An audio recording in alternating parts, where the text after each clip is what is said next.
Hi friends, ఈరోజైతే బత్తలాకు పప్పు చేయబోతున్నాం. రుచికరమైన వాటికి కావాల్సిన పదార్థాలు ఏమేమి ఉన్నాయో చూడండి. బత్తలాకు అయితే శుభ్రంగా కడుక్కొని తీసుకున్నాను. పచ్చిమిర్చి అయితే ఒక 20 నుండి తీసుకున్నాను. మీకు తగినంత కారం వేసుకోండి. 2 మీడియం సైజు టమాటాలు అయితే తీసుకున్నాను.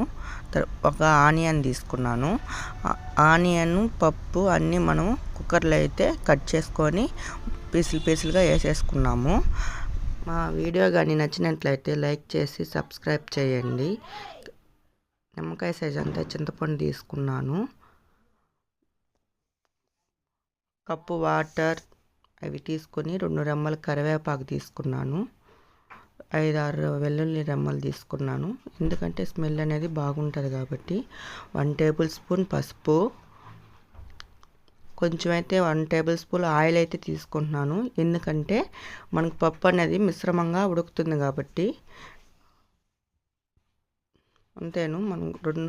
మనమైతే మూత పెట్టేసుకొని కుక్కర్తో గ్యాస్ మీద అయితే మనం కుక్కర్ని పెట్టుకున్నాము. 5-6 విజల్స్ వస్తాయి. 5-6 విజల్స్ రాగానే పప్పు చూసారా ఎట్లా ఉడికిందో. కొంచెం తగినంత ఉప్పు వేసుకోండి. మనం పప్పు దినుసుతో మనం రుబ్బుకుంటాము కదా, దాంతో మెత్తగా రుబ్బుకోండి. మనకనేది ఈ బత్తలాకు పప్పు అనేది చాలా ఆరోగ్యానికి కూడా చాలా మంచిది. నేనైతే మా ఇంటి ముందే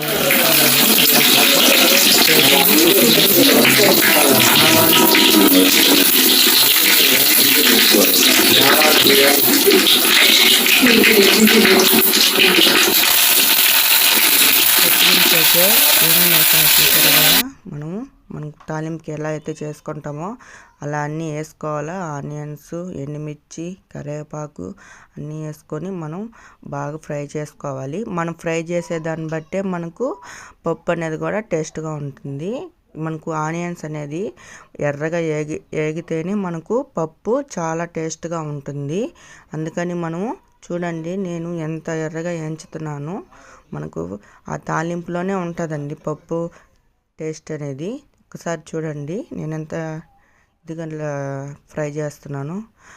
నా వీడియో నచ్చినట్లయితే లైక్ చేసి సబ్స్క్రైబ్ చేసి నా వీడియోని ప్రతి ఒక్కరికి షేర్ చేయండి. తాలింపు అనేది మనకు ఎంత ఎర్రగా ఫ్రై అవుతుందో అప్పుడు బాగుంటుంది. మనకు ఇంగవైతే 1/2 టేబుల్ స్పూన్ వేస్తున్నాను. ఎందుకంటే స్మెల్ బాగుంటుంది, టేస్ట్ కూడా బాగుంటుంది. అందుకని ఇంగ వేస్తాము. నాకైతే బత్తలాకు వేస్తారని తెలియదు పప్పులో. మా అత్తమ్మ అయితే చేస్తుంది బత్తలాకు వేసి. మా అత్తమ్మ చేస్తుందని నేను ట్రై చేశాను ఒకసారి, చాలా టేస్ట్గా ఉండింది. అందుకని నేను వేసి ఈరోజు బత్తలాకు పప్పు అయితే చేసి మీకు చూపిస్తున్నాను. చూసారా ఎంత ఎర్రగా ఫ్రై అయిందో మనకు తాలింపు అనేది. అంతే. మా వీడియోని లైక్ చేసి సబ్స్క్రైబ్ చేసి ప్రతి ఒక్కరికి షేర్ చేయండి.